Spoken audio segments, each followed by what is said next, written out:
আপনাকে এক উঁচু দরের মানুষ ভাবতাম, সম্মান করতাম। এখন সেই সম্মানটা আছে কিনা জানি না। কেন হলো বলুন তো এমন? কেন করলেন এমন কাজ? আপনার সঙ্গে আমার রিলেশন প্রায় 1 বছর, আর তার অনেক আগের থেকেই দাবি করেন আমি আপনার কবিতার বাসভবনে আপনার লেখার খাতার এ প্রান্ত থেকে ও প্রান্ত প্রতিটা পাতার আনাচে কানাচে লেগে আছি। মিথ্যে বলেছিলেন আমায়? আপনারা কবিরা যে কি তা সত্যি বোঝা দুষ্কর। তবু এক ভালোবাসার অগ্নিস্তূপে দাঁড় করিয়ে আমায় প্রথম দিন বলেছিলেন ভালোবাসি। ভালোবাসেন? সত্যি ভালোবাসেন আমায়? ফ্ল্যাটের উপর নীল শালুতে মোড়া আকাশটাকে দেখিয়ে বলেছিলেন ভালোবাসি। ভালোবাসেন তাহলে এরকম করলেন কেন? আপনার সঙ্গে আমার যখন থেকে আলাপ, তখন আমি অন্য কারোর হাতে হাত ধরে পুরো শহর ঘুরে ফেলেছি। ঠোঁটে ঠোঁট গুঁজে লিপি সঞ্চারও করেছি অনেকবার। ও আমায় জড়িয়ে ধরে বলেছিল ভালোবাসি, কিন্তু আপনি এক বিচ্ছিরি লোক কোত্থেকে উড়ে এসে টেলিফোনে আকাশ দেখতে বলছেন। মেঘের সমুদ্রে অবগাহন করিয়ে গাছের পাতার স্তূপাকৃতির মধ্যে কি ভালোবাসা খুঁজিয়েছিলেন আমায়? আপনি সত্যি বিচ্ছিরি লোক, রীতিমতো আনরোম্যান্টিক। নয়তো কেউ তার গার্লফ্রেন্ডকে এইভাবে প্রপোজ করে?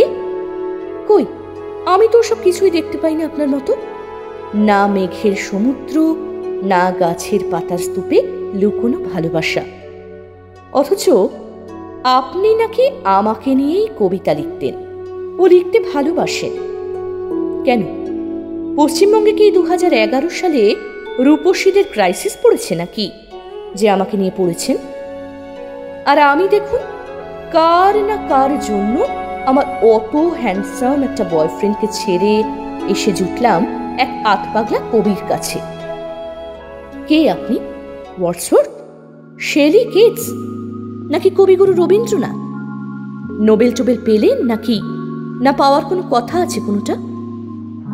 আপনাদের মতো কবিরা যে কি ভাবেন আর কি করেন, সত্যিই তার কোনো ঠিক ঠিকানা নেই। কিন্তু আমার কি হলো? বাংলায় অনার্স নিয়েছি বলে কবিতা আর আপনাদের মতো কবিদেরকে নিয়ে পড়ে থাকতে হবে, এটার অ্যাটলিস্ট কোনো মানে হয় না। তবু মিথ্যে বলবো না, আপনার কবিতায় এক অসীম আকাশ পেয়েছি নিজের করে। পরিযায়ী পাখিদের মতো পেয়েছি একরাশ ডানা মেলার স্বাধীনতা। কি ছিল আপনার কবিতায় যা আমায় পাগলিনীর মতো রাতের পর রাত জাগিয়েছে? কি ছিল যার জন্য আমি 10ই এপ্রিল আমার এক্স বয়ফ্রেন্ডের সঙ্গে তুমুল ঝগড়ায় ক্ষতবিক্ষত করেছিলাম আমাদের পুরনো ভালোবাসা? ও তো আমি ছাড়তে চাইনি কখনো। ভালোবাসাও পেয়েছি অনেক।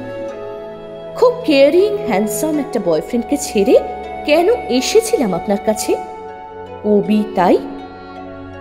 ওই তো আপনার কবিতা, বিমূর্ত কিছু শব্দ ছাড়া আর কিছুই নেই।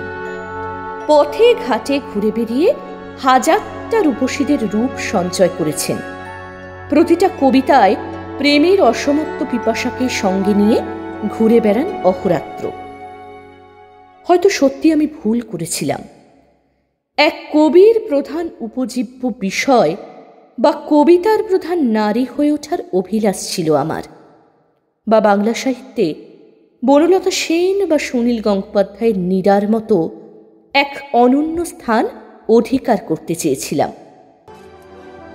তাই আমি এক অন্য ভালোবাসার আগুনে তপ্ত হয়ে আপনার কাছে গেছি পুনরায় ভালোবাসা চাইতে।